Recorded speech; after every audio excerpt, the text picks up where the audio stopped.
మొన్న ఒక చోట మాట్లాడుతున్నప్పుడు ఒక మాట అన్నాను, చిరంజీవి గారు మా గుండె అంటే ఆ గుండె ధైర్యం పవన్ కళ్యాణ్ గారు అని చెప్పి.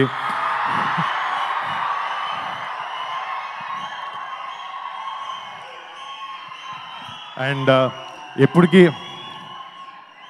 వెరీ హ్యాపీ బాబాయ్ మంచిగా వచ్చి ఇలా చేయడం. అండ్ బాబాయ్ సపోర్ట్, మా సపోర్ట్ బాబాయ్కి ఎప్పుడు ఎలాంటి చోట ఎలాంటి టైంలో అయినా ఎప్పటికీ అది మారదు, ఎప్పుడు ఇలాగే ఉంటుంది.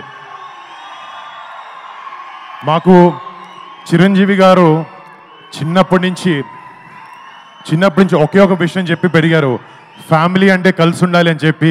అదే మేము అందరం నమ్ముతాం, అలాగే ఎప్పుడు ముందుకెళ్తూ ఉంటాం. డాడీ థ్యాంక్ యూ డాడీ, ఇంత గ్రేట్ వాల్యూస్తో మా అందరి పెంచినందుకు థ్యాంక్ యూ సో మచ్. ఈ సినిమా నాకు చాలామంది వరుణ్ మంచి కమర్షియల్ సినిమాలు చేయంటే నేను చేస్తున్నాను, నెక్స్ట్ అలాంటిది మంచి సెట్ చేశాను. బట్ ఈ సినిమాకి వచ్చినప్పటికీ ఒక సోల్జర్ మనందరం, ఫర్ ఎగ్జాంపుల్ మనందరం మన ఫ్రెండ్స్ కానీ మన ఫ్యామిలీని కానీ బాగా చూసుకుంటూ బాగా ప్రొటెక్ట్ చేసుకుంటూ ఉంటాం. కానీ మన 130-140 కోట్ల జనాభాలో ప్రతి ఒక్కడు తన సొంత ఫ్యామిలీ అనుకుంటేనే వాళ్ళ సొంత ఫ్యామిలీని దూరంగా పెట్టి బార్డర్లో మన కోసం ఫైట్ చేసే ఒక సైనికుడి మీద సినిమా చేయడం నాకు చాలా చాలా గర్వంగా ఉంది. ఇలాంటి ఎన్నో, ఇప్పుడు ఆపరేషన్ వ్యాలంటైన్ అనేది మన ఇండియన్ డిఫెన్సెస్ అయిన ఒక చిన్న చాప్టర్, బట్ ఇలాంటి ఎన్నో వందలాది చాప్టర్స్ అయినాయి.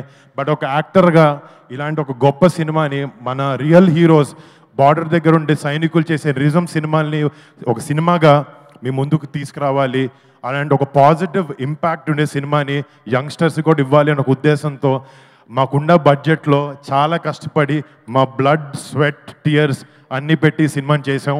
రేపొద్దున March 1న ఈ సినిమా మీ ముందుకు రాబోతుంది. రేపొద్దున ప్రతి ఒక్క భారతీయుడు, ప్రతి ఒక్క తెలుగువాడు ఈ సినిమా చూసుకుని గుండెల మీద చేసుకుని మన జవాన్లకి సెల్యూట్ కొడతారు. అలా ఉండబోతుంది సినిమా. సో ప్లీజ్ డూ వాచ్ మా Operation Valentine on March 1st. Chiranjeevi గారు ముందు ఇంత మాట్లాడడం చాలా ఎక్కువ, ఇంకా ఆపేస్తాను. Thank you so much guys, I love you daddy. Thank you Varun, thank you.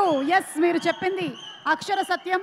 ప్రతి ఒక్కళ్ళం వెళ్ళి సినిమాని March 1వ తారీఖున థియేటర్స్లో చూద్దాము.